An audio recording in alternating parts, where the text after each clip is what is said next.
All right. With that, we're going to go live here on Amazon. And let's take the banner off. We know we got Robert with us here, and we've got his new book and his book, Better Than You Think, Developing Awareness for a More Fulfilling Life.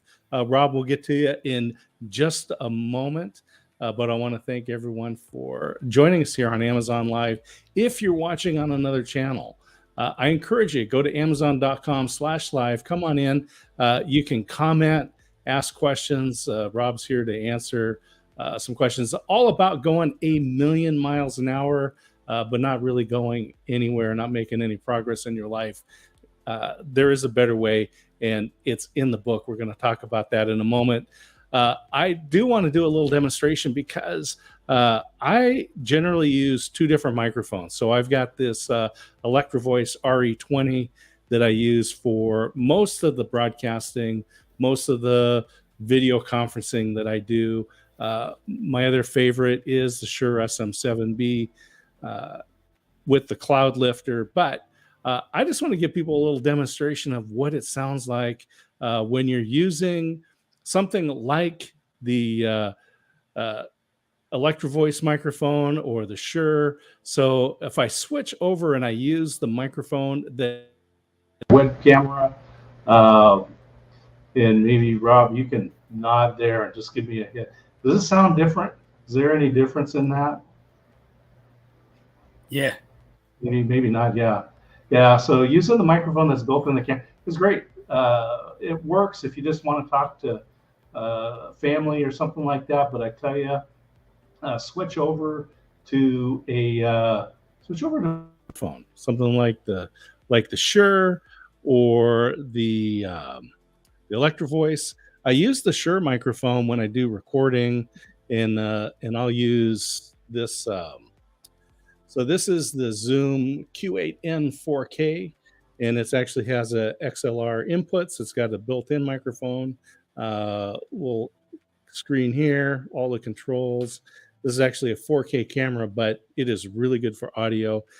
It's got a USB-C out that I can plug into the computer, so I can use this as a streaming webcam, and I use it for mobile broadcasts. So when we go out, we can either record onto the SD card, or we can go right into the computer and we can broadcast live. And the last thing that I want to share before we get into Rob's book is my book is out, Business Networking, a Scientific Method. It's in the carousel. All this stuff's in the carousel, but let's get over to the really good stuff, because everyone's going 90 miles an hour, 100 miles an hour, 1,000,000 miles an hour, and we're sweating, but we're not making any progress in our lives. Rob, what's the deal? Thanks, Scott. I appreciate having me on here tonight. I guess the premise of what you just said there, a lot of us were like, I used to tell people I had an epiphany that I had one foot on the gas going 90 miles an hour, and I wasn't going anywhere because I had the other foot on the brake, and I was so-called burning out, right? And I was burning out. And what I came to find out is something at that time in my life was holding me back. Mm-hmm. And for me, I mean, I can get deep right into this right now if you want, Scott. It's up to you. That's the deal. People here, no fluff, right? Okay. Let's tell them what the deal is. Why are we working so hard and getting nowhere? And I love in your book, you say, look, we're better connected. Our lives are better. We have more access to everything. And yet we're less fulfilled. What's the deal? So we're looking for the accomplishment. We're looking for the status. We're looking for the look at me thing. How many likes do we have on Facebook? How many people are looking at this and saying and giving us words of affirmation for something else? So what I came to find out in this foot on the brake, foot on the gas thing was that something was holding me back. And this may sound corny in some regard, but like for instance, I realized and found out and discovered that what was holding me back at that time in my life was that I didn't know that I was loved or accepted by my dad. And so it was all over a game of catch. the metaphor with baseball, using that, and I can explain that a little bit in a minute, but over a game of catch, I realized that I was loved and accepted. And I'm one of 7 kids. I'm number 3 in a bunch. And, the kids in the middle usually feel neglected. That's right. Yeah. Yeah. The first child has 50 scrapbooks and albums and all kinds of pictures and videos. And the last kid is not even a footnote. So, yeah. yeah. You tell a great story in the book about this connection with your dad. But I want to talk about that too. But throughout this, you're telling a lot of your personal stories, but we can all relate to them because it may not be our exact story, but it's pretty close. Yeah, I mean, Scott, that was the focus and the intent of that book, because I didn't want it to come across as it was an autobiography of Rob, Mm-hmm. right? But I wanted to share stories and experiences of my life that may connect with you in a way you weren't thinking about, with a similar story you had.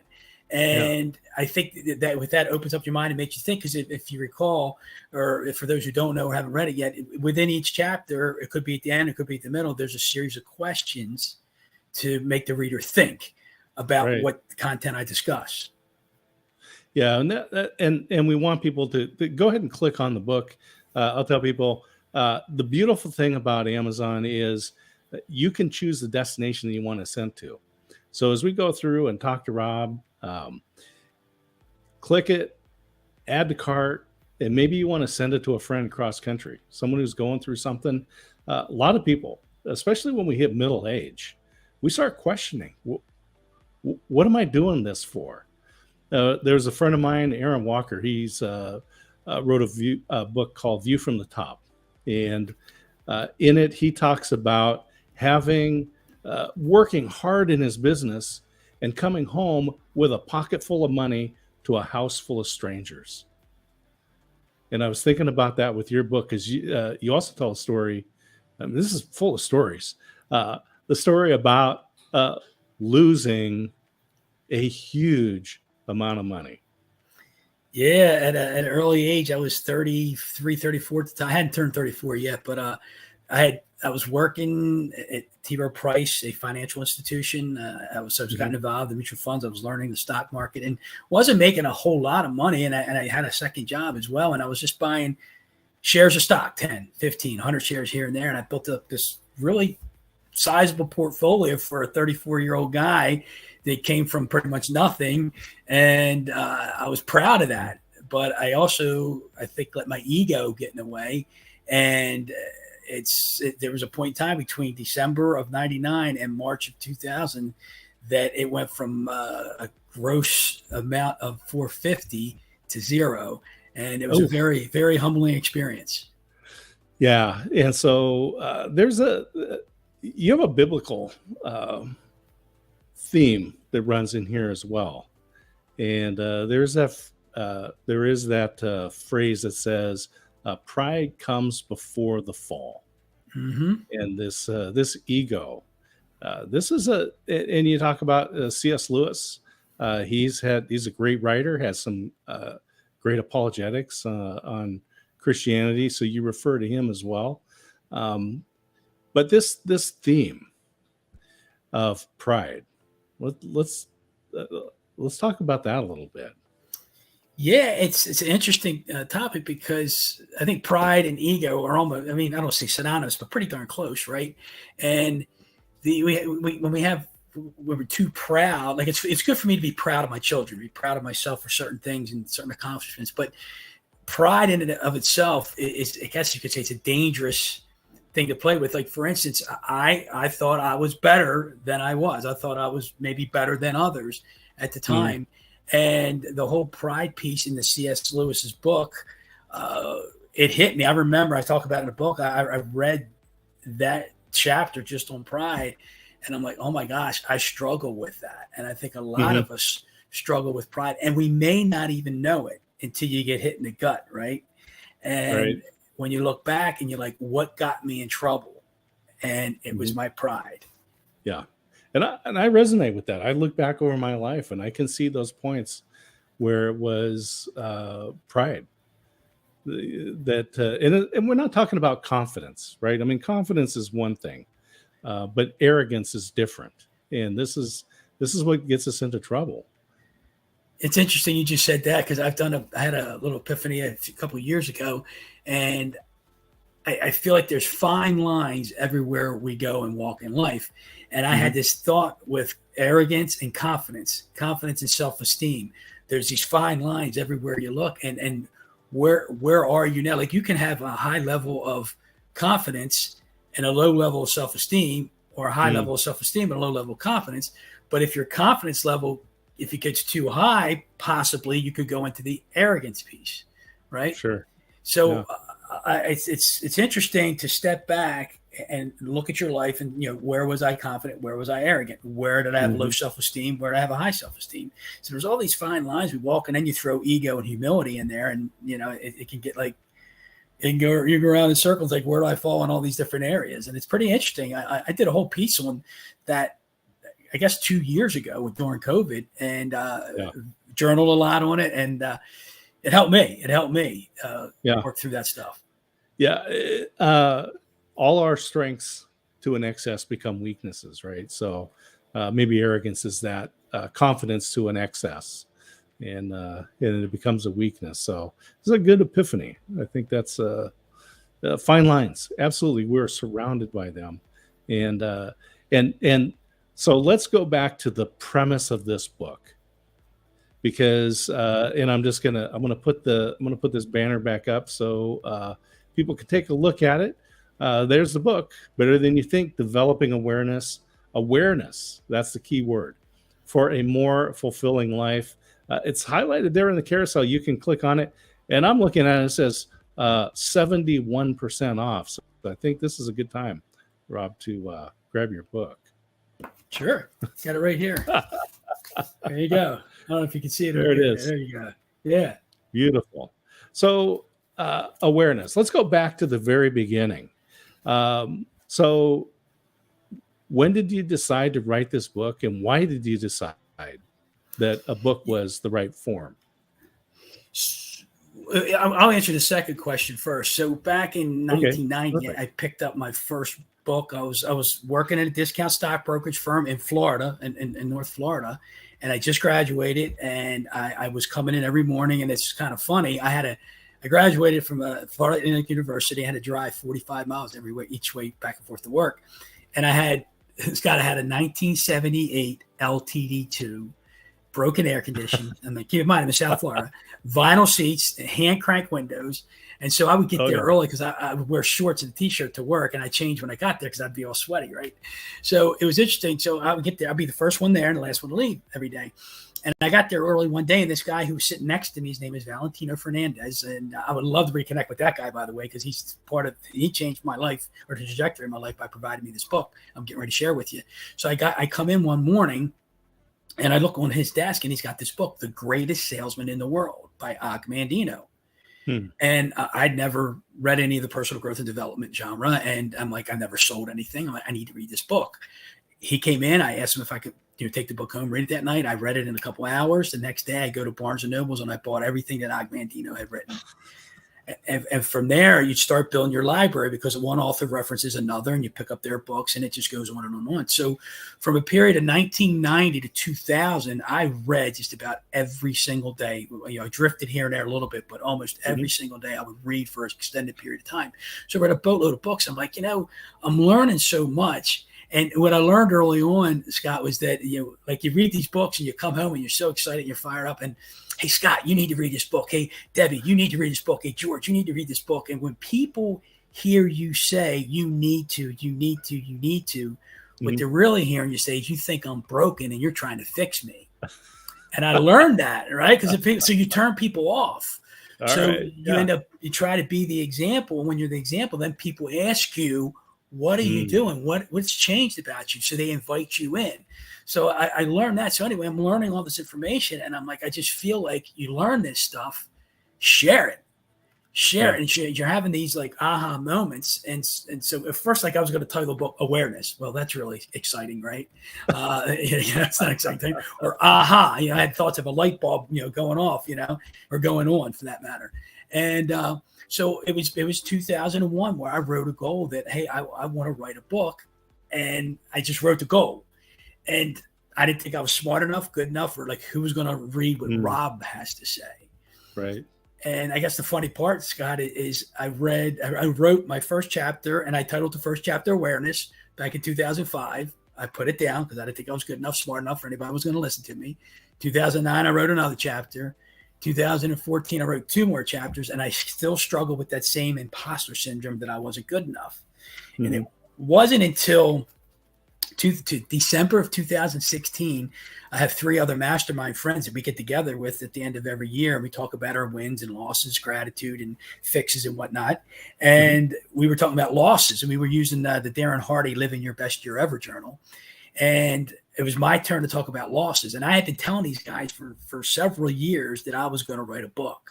And so as I'm talking about my loss, I started to say, and I didn't finish the sentence. I said, as you know, I haven't finished. And I couldn't finish the sentence. And my buddy Pete Kolash looks at me and goes, hold on a second, Rob. He goes, you're either lying to us or you're full of crap. And he wasn't that nice. Right. So it was, I told them, I told my brothers from other mothers, I said, I will commit to you guys starting January 1st, 2017, that I will get up at 4 a.m. every morning, and I will write from 4 a.m. to 5 a.m. And I will start at 4 and I will stop at 5. And it took about 6 months to finish the whole first manuscript. And so the idea is to share these stories. Like I said, I think I said earlier, share all these stories I have, because there's 16 one-word chapter titles that I originally started with. And I just started plugging in stories under each one of these titles. And I looked at all the stories of my life and the lessons that I learned. And I'm like, okay, there may be people out there that have experienced some of these things, but didn't see the lesson or didn't have the awareness within the lesson or the experience. And let me see if just the readers can resonate with some of these stories and how it connects with them, and they can have their own aha moment. So that's why I wrote it. Yeah, absolutely. No, I love that. There's something I always encourage people to write books, right? I mean, it's just, you have something in you that needs to get out. It's part of your body of work. So somewhere along the line, someone's going to say, yeah, this was great Grandpa Rob's book, right? And that in itself is cool. But in your book, again, let's go back to this. We're running 1,000,000 miles an hour. The world, our conditions are better than it's ever been. We have more information, more access, better food, but our diets are worse. Our relationships are bad. We feel isolated, even though we're more connected. What's the solution? I think that the problem is lack of presence. The solution is presence. So presence of mind, right? Presence in front of people. And so we're so in a hurry to accomplish something or to be something or to obtain the status, so that we forget about what we learned along the journey. And it's in that journey, and that's a cliche, enjoy the journey, right? We've heard that before, but it's during the journey that we experience those moments of joy, of fulfillment. And what filled your cup, right? What filled your cup along the way? And you got the happiness thing and the joy thing, right? Happiness is external and joy is internal. So what fills your heart when you have an experience like my daughter learning how to ski? I'll never forget it. She's tried several times to come down this hill. She crashes face first and she's crying. And I'm like, okay, you got one more shot to go up this mountain, come down without falling, or we're going home. And she looks at me and she says, I'm not quitting, Dad. And she's got a tear running down her cheek. She was 6 years old, something like 6 years old at the time. I'm like, that didn't make me happy. That filled me with joy. It just filled me with the love and joy that a young girl like this could have that attitude of, I'm not quitting. And it's things like that and stories like that maybe you or I've experienced. That do we realize that there's something there that could fill our cup? And here we have, I'm going to put this back up. I want everyone to know. Click on the book in the carousel. 71% off right now. Better than you think. Developing awareness for a more fulfilling life. And we're going 1,000,000 miles an hour. This is the key thing that I'm getting out of your book is this awareness of just um, in your book, you actually put in definitions. Yes. So that definition of awareness, let's share your thought on that, and then some practical things, because this is that's what I like about your book. And in fact, in your book, you've got reflection questions that people can actually go and, because we say, oh, you should journal, and I do, and I think it's a great thing, but you go, yeah, but what do I write about? Well, it's right here in Rob's book. What you did, how you thought, what you did, what you thought about, how to make you feel, right? Yeah. And so you have this definition of awareness. That the knowledge and understanding that something is happening or has happened, right? Mm-hmm. And so, like, I think what I've cut, like reading all these books over the years, God, it's like, I think awareness is the foundational piece to everything. It is the foundation, because off of awareness, you can do other things. And we're going really deep. Like, if I ask you the question, who are you? You're going to say, hey, I'm Scott Smith. I'm a motivational listener. I'm 5 foot whatever, 6 foot whatever, and I weigh so much weight. But you didn't always look that way. You didn't always weigh that much. You've changed over the years. So who is Scott? Who is Rob? And behind this skin and this face and this, there's a soul, and there's a heart inside of us, and we watch ourselves. So it's like playing this game of becoming aware of what you're aware of, and it's really deep when you think about it. And it's like when you have this insecurity pop in your mind, or you want to say something, if I say it, it's an insecure statement. Rob, don't say it. Stop. Don't say it. Right? Or an insecurity comes up, and you're aware that you're being insecure in the moment. And what I do is, like, if I know I'm having this insecure moment or anxious moment, I call him little Robbie, my little friend. And so I'm like, okay, little Robbie, thanks for coming in. Thanks for letting me know you're here. Now you can leave.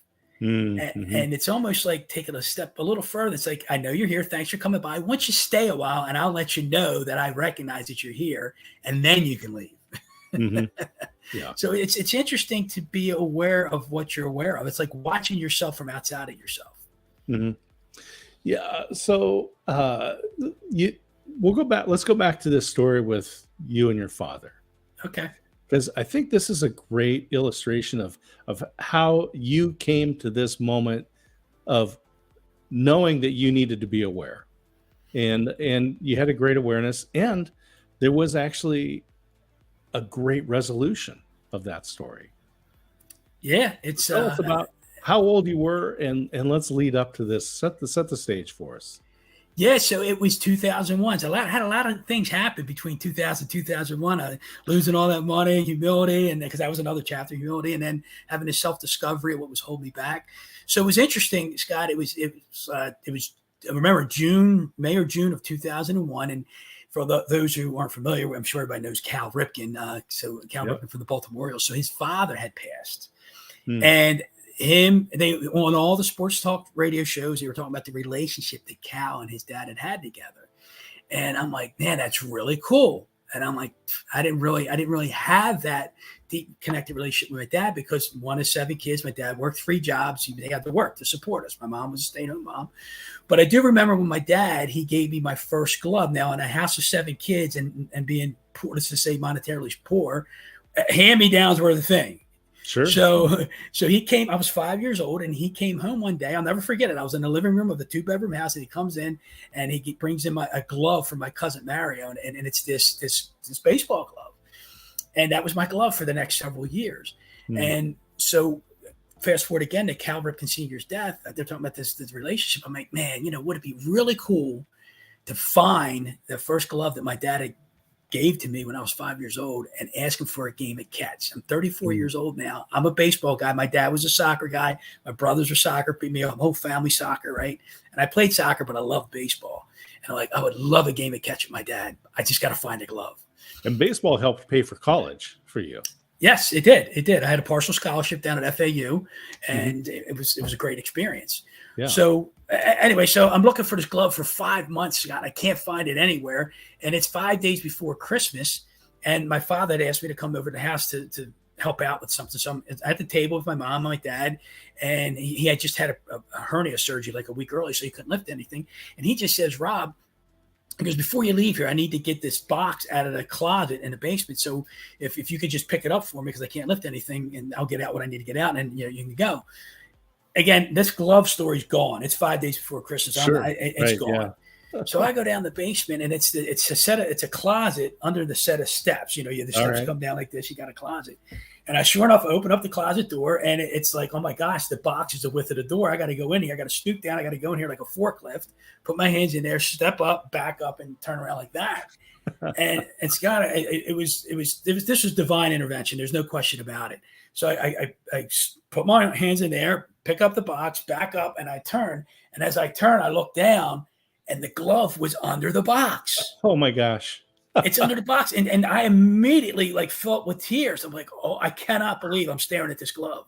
Yeah. And so I was like, Dad, I said, I got to take that glove. I got to go. And he's like, what's wrong? I said, I just got to go. Can I have the glove? He goes, of course you can. It's yours. I said, no, it's not. We lived in a house of hand-me-downs, and I passed it down to my sister. It even had her name on it. so anyway, so I take the glove, I go home, and I just sit down in front of my computer, and I just write my dad this poem. And tears are just flowing. I mean, they're flowing just like the words. And so Christmas Eve comes, we go to my brother's house, and again, it's like 35. It's, six brothers, sisters, spouses, nieces, nephews. It's about 35 people at my brother's house, and we exchange gifts on Christmas Eve.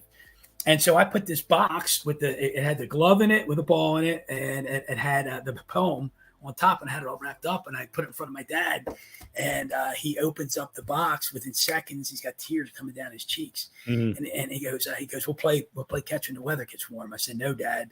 I said, tomorrow morning, 10 o'clock, I'm coming over. I got my glove. You got your glove. We're playing catch, and Mom's taking a picture. And I'll just tell people that poem that you wrote to your dad is in the book, Better Than You Think, Developing Awareness for a More Fulfilling Life. Click on the book in the carousel, add it to cart. 10 a.m.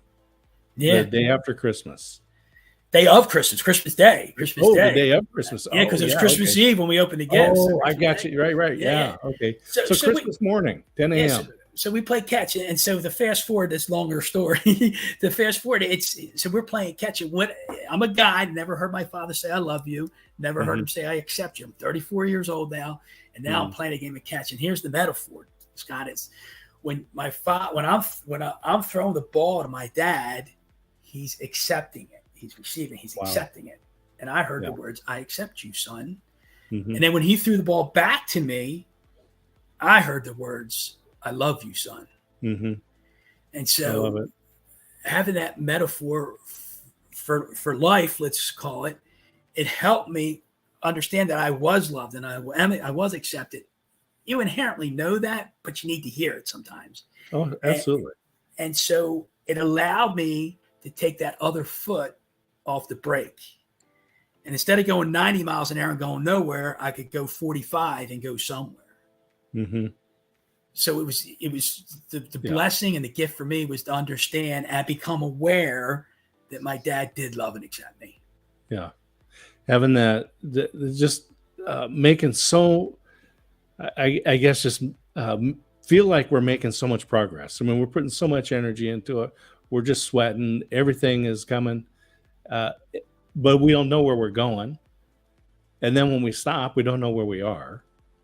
And this whole moment of awareness that you had is just beautiful. What a wonderful story. And I know many of us can relate to that because there's a lot of information out there right now about father wounds. And there's an exercise I encourage people to do. Take a half hour and write a letter to your father. Say everything that you want to tell him. And then whether your father is living or not, then write a letter from your father to you saying everything that you want for them, that you wanted your father to say to you. And you had that moment because you had a moment of awareness, a moment of presence where when you found that glove, you could have left it in the closet, but you didn't. No. I get a little emotional thinking about it, Scott. Thank you for bringing that up. It was special. It was really special. It was a gift. It was a blessing. And as we all grow older, it's the more aware we become of who we are, why we're here, what our purpose is, the more fulfilled we can feel. And again, it's just about how can you and I lead and live fulfilling lives without worrying about all the, whether it's notoriety, whether it's materialism or status. How can you live in the identity of who you are? Yeah. Because you were created, in God's name, and He gives you all these unique gifts and abilities. So use who you are, not who somebody else is. Mm-hmm. And don't wait. I was just thinking about when we're kids, when you got that baseball glove, you were 5 years old. Mm-hmm. And, children 3, 4, 5 years old, every one of them is, I will say, unashamed, right? They're an artist, they're a painter, they're a dancer. They're in the store singing their lungs out or dancing up and down the aisles, right? Completely uninhibited and just proud to show you their drawings.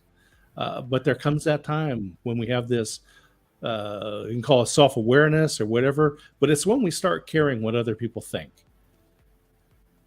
And we bottle ourselves up. And that's a challenge I've had over the years for several years, and I still do at times when you worry about what other people think. Yeah, and that holds you back sometimes from unleashing. I'll say unleashing the power within, and I mean that in a very humble way, because you have gifts and abilities and talents that you're supposed to use, and if you're worried about what other people think, you're going to bury them. And I don't know if you're familiar with the parable of the talents from biblical times, and you got a talent, don't bury it. Do something with it. And if you bury it, it's going to be taken away from you, and somebody else is going to get that talent. Right. Yeah. And for those folks out there, in the Bible, they talk about a talent it was an amount of money, but it is very applicable in the English language. Red Skelton, the comedian from vaudeville all the way through the golden age of television, but Red Skelton said that if you have any talent, that's your gift from God. If you use that talent, that's your gift to God. I haven't heard that one. I love that. And I was just thinking, as you're just talking about this, we're going 1,000,000 miles an hour. We're trying to make money. You were 3/4 of your way to being a millionaire at a young age, and pride took that away from you. Had to experience humility. So you were able to learn some lessons. We got them captured in the book. I want to remind people it is in the carousel. Please click, add to cart, read it for yourself, give it to a friend, buy it for a friend, be the hero. Just put their address in, send it to them unannounced, better than you think, developing awareness for a more fulfilling life. Everyone wants a more fulfilling life, Rob. I think we crave it, and we may not even know it because we're so caught up in the shallowness of what else is going on. Yeah. It's the busyness that we get ourselves involved in. We have friends that with kids. You talk about soccer. Your dad was a soccer player or into soccer, and I see families that it's like, we got to be on the field at 7 a.m. and it's a 2-hour drive. We got to get up, so they get the kids are up at 4 a.m. and they're going to be 9 hours on the soccer field and pouring down rain, and but they grind through it. But maybe don't notice something. And there's a story in the book too about your son, because you were a ball player. He had some talent. Can we go there? He came to a moment of awareness. Yeah, let's go there, because he came to a moment of self-awareness. Yeah, and he humbled me in the process. He did. And it's funny, Scott, before he even brought it up, I said, he's going there. I know he's going, right? And so I'm a baseball player. I'm an athlete. My son's an athlete too, natural athlete. He's not a great superstar, and he wasn't going to ever make the pros. But he was a talented, gifted athlete. And so I was pushing him as a dad always pushes their son, play ball. And so maybe I was trying to live vicariously through him. So we were a baseball practice one day, and we get in the car, and I'm giving my little end of practice motivational speech to him, and he says, "Dad, stop." He goes, "Stop." He goes, "Dad, I don't love sports like you do. I don't love baseball like you do. I love the weather." And I was like, woof. He hit me in the gut in a very good way, because what I learned, and where I guess I got humbled in this as well, in the sense that I was pushing him in something I wanted him to succeed with, not what he wanted to fulfill with or succeed with. So it's the dad where I failed is I knew that he loved the weather. I knew that since he was 5 years old, he was thinking about weather all the time. And I should have been pushing him there, not in sports. And I learned. And now he's a weatherman down at KWWL in Waterloo, Iowa. He's on TV, right? So good for him, great. Right? Yeah. But this is one of those. You talked about earlier. We talked about fine lines, right? Between support and encouragement and pushing when it comes to our kids. And but your son came to an awareness. He came to a self-awareness, and at an early age. I think, how old was he at that point? Well, it was two different times things happened. It's like 13, 14, 15 years old. It was two different instances. The one I just gave you, and there was another one when, I don't know if you remember this, about the principal-centered life and parent-centered life. Yeah, Covey, right? Yeah, so he went Covey inspired. He went on a leadership retreat at 13 years old, had to put him on a plane. Well, I flew up with him, but then had to leave him there for 7 days.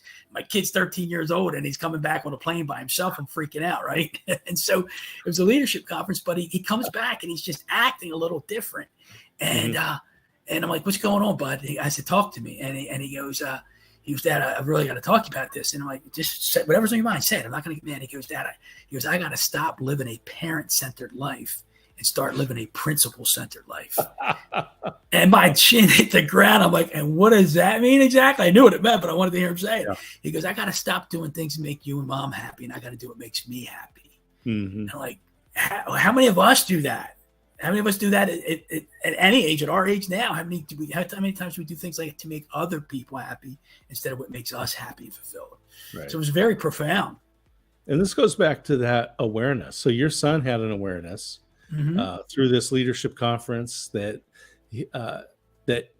he was living to fulfill parents' goals. And I'll say again, this is that fine line, because if your son has talent, but it's hard to go to practice, they're early, or it's interfering with some other things, but you don't push them a little bit, that moment's going to pass by, right? The time in high school where you have a chance to maybe develop some skills and determine if you have a love for that sport and want to go into the collegiate level, which is vastly different.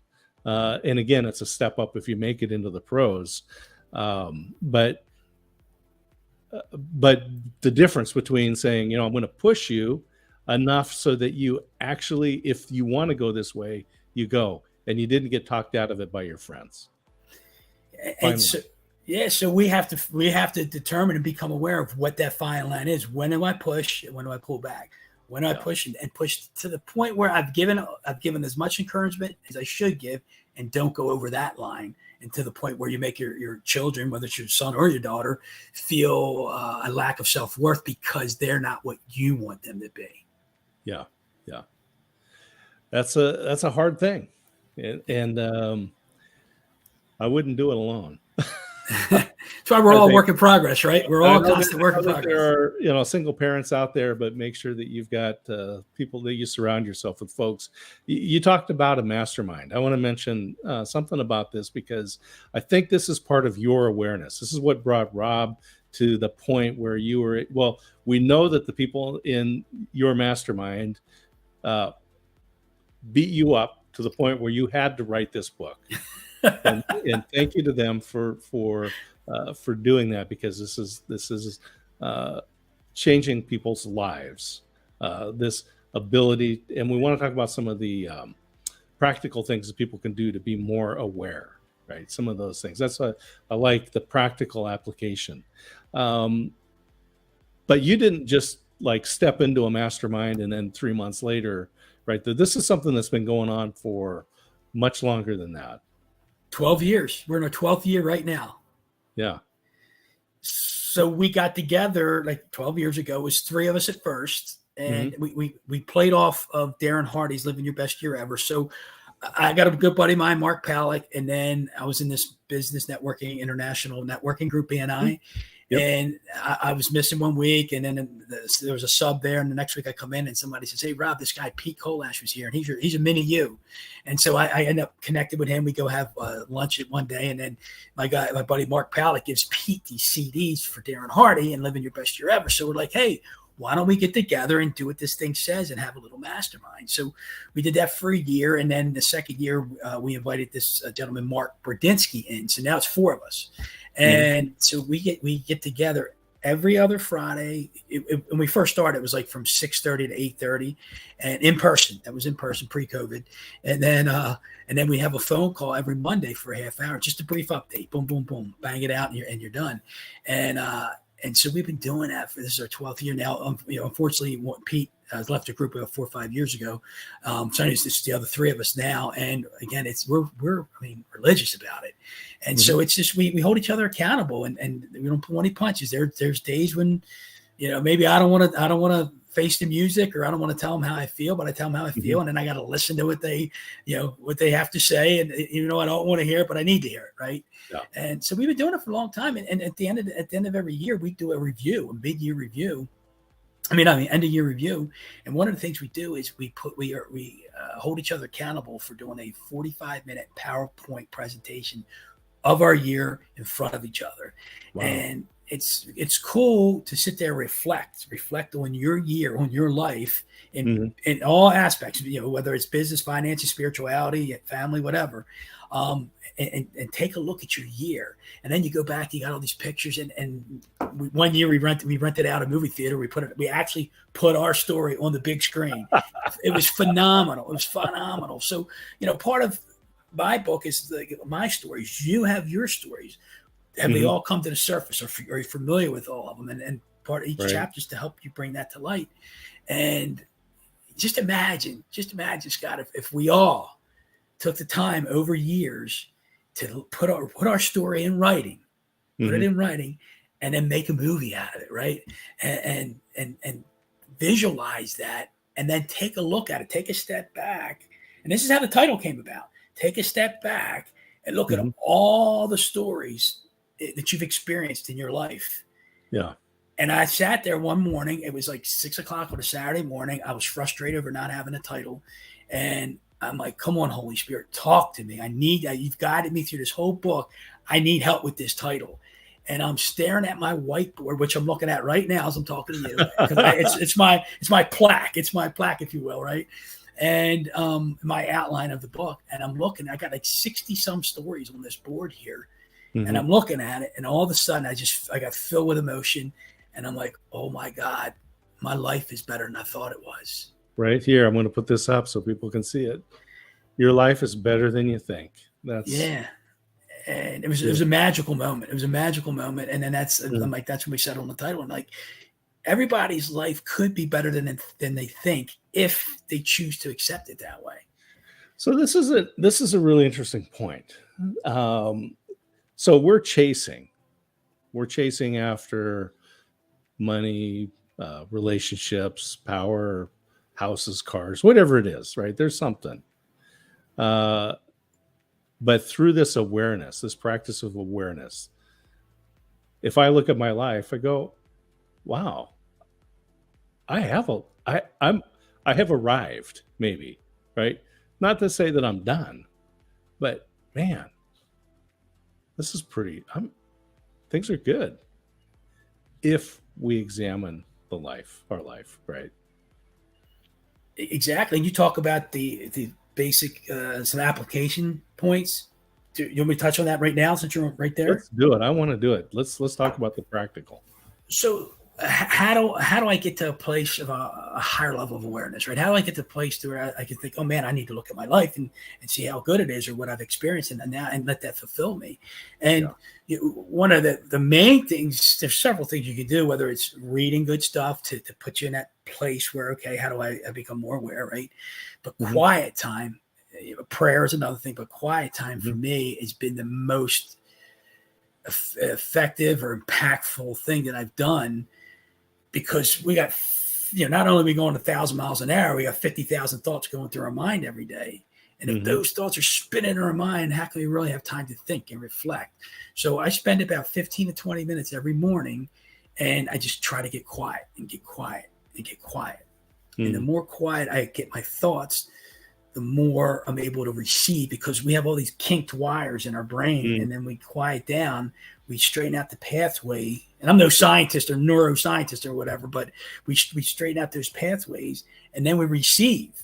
And I believe it's from God. Some people might call it the higher power, source, universe, whatever. But I believe God gives us these messages or these passages to hear what he's saying to us, hear what he wants us to do in our life to the best of our ability to impact others. And so that quiet time, the more you do it, and it's hard, it's really hard to get to your place of no thoughts, nothing, right?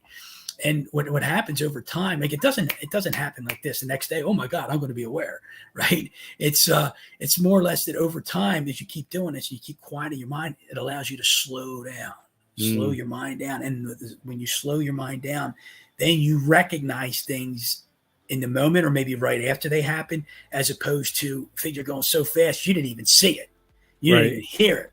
Right. But now that I've slowed down, and I'm like, wow, that's pretty good. That's profound. Yeah, I get that. You talk about it as contemplative prayer. Correct. And it reminds me, there was I had a friend that had visited a monastery. And so these monks go into these they look like an outhouse, right? I mean, it's this little wooden booth, and they get on their knees and they pray in there. And literally the board is grooved from where their knees are, because they'll spend 8, 10, 12 hours a day in prayer. And so the friend of mine asked the monk, I can hardly pray for 3 minutes, He goes, what's the difference? How can you pray for 6, 8, 10, 12 hours? And he said, and I think this is what I got when I read what you were talking about in your book about this contemplative prayer. And you mentioned that some people call it meditation, but it is this straightening out of those kinks in our brains. And he said the difference is that most people, when they pray, they're looking for the hand of God, right? He says when we pray, we're asking to see the face of God, right? Wow. And so instead of saying, please heal my friend, or please solve this problem, or, that's a hand. We want the hand of God. We want him to deliver something. But what you're talking about, this contemplative prayer, is really just seeking the face of God and going, you tell me. Beautiful. It's seeing the face of God and hearing his voice, hear him talk to you, and do his will. Do his will. Give me the courage to do your will. And you get cool titles like, your life is better than you think. It's better than you think. And there it is, right on the wall, right behind you. Yeah. It's right here on the cover of your book. It's in the carousel. People, I'm just telling you, click, add to cart, give it to yourself as a gift. We're winding down summer. This is a great way to wind down the summer, is read your book. It's easy read. And but these practical steps. So this contemplation, journaling is another one of those things that I think is really good. I had a hard time. I'll tell you, I went through fits, start and stop, to journal. How come? Because I thought you had to have a certain outcome, right? But then I was reading some things like Lewis and Clark's journals, right? Or some of these pioneers from the 19th century, right? And their journal entry was rained all day. Uh-huh. Right. Uh-huh. And then the next day it was something else. Right. And it was just like, okay, so if I open this thing up and I take the pen and I put it to paper and all I say is, it rained all day, I could check it off. Right. I love that. I love that because I think people. I don't know. Were you finished with that comment? Because I'm going to elaborate on that a little bit. Please. Yeah. Yeah. So it's people think you have to write this dissertation, this long, drawn out thing, right? This guy, when I first started journaling, right, you got to get in the habit, right? And I was brought up with you have to do something for 21 or 22 straight days to create a habit. Some people say 33, 66, whatever it is. So 21 days was what I was taught. So I started journaling, like, I got to create this habit. I got to do it for 21 days. I got to do it, right? And I had a counter. I was marking it off each day. And I remember there were days, because I would do it in the evening. And there were nights that I would get home and I'm like, I'm too tired to journal, right? So you know what I'd write in my journal? I'm too tired to write. See, it rained all day. That's right. what you wrote. I'm too tired to write. So I journaled and I'm Yeah. like, keep it going, keep it going, keep it going. Yeah. So I have fun with it. I love that. That's just a fabulous way to go about this. Yeah. So, so this settling yourself down, maybe in the morning, maybe in the evening, or whatever it is. And I was going to say, you know, what I really found in your book was stop. Just stop. We go, oh, okay. Interview over. We got it. See you later. Thanks, Rob. We can't do that. We have a very difficult time in the Western world, especially here in the United States, to stop. We think this is like, I turn the TV off and I pick up my phone, right? I put the phone down, I pick up the tablet. It's just, we were at a restaurant recently, and the couple that was at the table next to us, not one of them put the phone down from the time that they came and sat. The food came, they ate. The food was taken away, the dishes were taken away, and they walked up and they left, and literally they never stopped. It's crazy. Scott, when we go to dinner, right, my daughter's awesome with this. She's like, everybody put their phones away. No phones. My daughter, she's 21 now, right? But she's been saying it for years. Put your phones away. Mm-hmm. We shouldn't be on our phones when we're eating dinner together. I love that. I don't always succeed at it, but I love that. Well, and we can't blame technology, because if this was the 1950s, I'd be telling my son, put the comic book down. Or my wife would say, hey, can you put the newspaper down? Right. We're having dinner. Right? Yeah. So I'm not saying that this is a new phenomenon. People are the same. It's true. Very true. Right? Why did we invent TV dinners, TV trays? There you go. Good point. Right? Got a radio in my car, got a radio in the house. Now it's I got a radio on my phone everywhere I go. It's just we are afraid of silence, Rob. We're afraid of silence. And that's what we need to work on. We need to work on being more solid, being more present in the moment, because we're either worried about tomorrow, or having anxiety about tomorrow, or worried about what happened in the past, instead of being right here in the present. Yeah. Well, as we kind of wind down here, what are the final thoughts that you want people to know about the book here? Because it's in the carousel. I want people to click, add to cart, buy 5 copies. It's 71% off, right? Buy 5 copies, keep it on the shelf. And then here's something that's really interesting. When you're having that conversation with somebody and you don't have your phone and you're listening to them, take out a copy of Better Than You Think and write a personal note into there. Say, Rob, what I learned today is that we're afraid of silence. Thank you for the conversation today, and give them the book. So that's awesome. I love that. Thank you. I'll tell people, give 5 books, keep it. And when you have a meeting, take it with you. Maybe you won't give it to them. Maybe it won't come up, but I bet people will find an opportunity to give that. And that's you can change someone's life. Yeah. Rob's book. So I mean, like, they talk about final thoughts, and you're saying that, what I'm thinking about is, when I wrote this, right, it's more or less a journal, right? It's my journal of my stories of my life, right?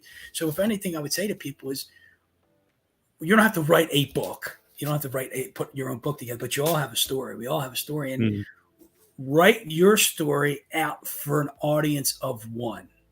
You write it for an audience of one. Look at your story, and if you want to share it with others. So my whole goal was write this book for an audience of one, because I needed to get it out, and then share it with others. And the idea that when I finished it, there was a point in time when it was ready to be published. I said to my wife, I said, I don't know if I want to publish it right now. I think it accomplished what it needed to accomplish for me, selfishly and personally. And she's like, you've gone this far, you're going the distance. Good for her. Yeah, right. So I think it's important for us to realize that, if to sit there and cherish and embrace your own story. And don't be afraid to look at it from your own eyes, for you, for nobody else, and then embrace it. Yeah. So as people read the book, they're going to read your stories. They're going to think about their own stories that are similar, whether it's with their father, with their child, or a friend, or something like that. Right. That's a great thing for them to write down, and then reread their own stories and go, yeah, my life is better than I thought. Just like Rob said. Yeah. And don't get me wrong, Scott, I need to read this myself from time to time. Yeah. To remind me of what I experienced. And it helps, because I struggle. There's days when I struggle, and I'm like, maybe I need to pick up my book and read the chapter on awareness or humility or transparency, whatever it is. There we go. It helps. Yeah. No, this is fabulous. If people buy the book, there's a URL that they can go to and get a workbook. Tell us a little bit about the workbook that they can get and how that'll help them make practical application of being more aware. Sure. So the workbook is really several, not all of them, but several of the questions that are in the book. So it's, instead of flipping through page and saying, where was those questions at? Where you go right to the workbook, and the workbook gives you each chapter and some of the questions from each chapter for you to reflect upon, think about, and then write your answers out. And then you can create your own journal or your own story or book from the workbook. Nice. I love it. So that's perfect. Yeah. How do people get a hold of you if they want you to come with a stack of books and do a book signing? Do you do some speaking engagements? Do you do some consulting? How are people going to work with you, and how do they get a hold of you? Sure. I mean, if you want to give the email address, it's rob@robcommodariauthor.com. And you see the spelling of my name on the screen here. It's rob@robcommodariauthor.com. That's the email address. And robcommodariauthor.com is the URL.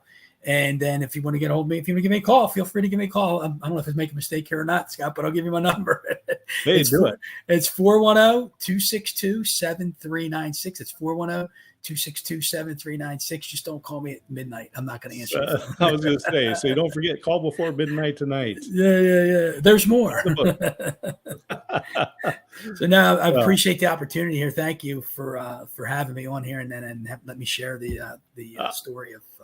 Oh man, I tell you, it's great stuff. I enjoy hanging out with you. This has been great. I've learned a ton, and I think other folks will as well. I'm going to put this up. We'll wind out, and then we'll shut down. But stand by.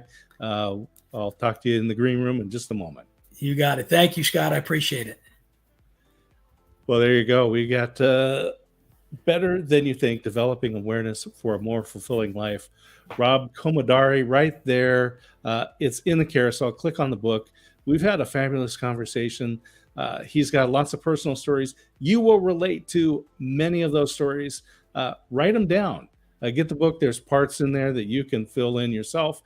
He's got a workbook that you can download or have access to and answer questions and write your own story. I want to thank everyone for joining us today, and have a fabulous day. With that, we're going to end this broadcast. Thank you very much, Scott.